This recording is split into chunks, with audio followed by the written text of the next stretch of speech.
Hello friends.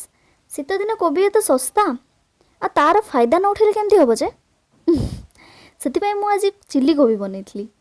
Fast मुझे कौन कली ना कोबी को भलसे हल्दी और लुण पानी भलसे धोईदेली। तापर से कॉर्नफ्लोर अदा रसुण कंचा लंका छेचा स्वाद अनुसार लुण और टिके सुंदर देखा जाए हल्का से फूड कलर पकई भलसे गोड़ेदेली। तापर तेल गरम करी से गोड़ा होता कोबी को भलसे छाणीदेली।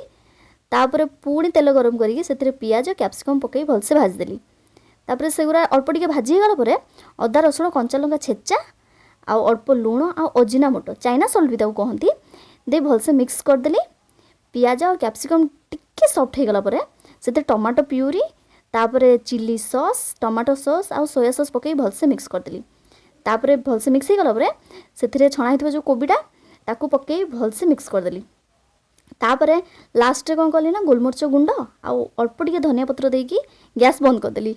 तापर चिल्ली कोबी सहित रुटी आ पियाज पूरा मस्त मस्त एंजॉय कली। आपण मैंने खातु पीतु एंजॉय करूँ। लाइफ रे कौन अच्छी आज अच्छी काल नहीं।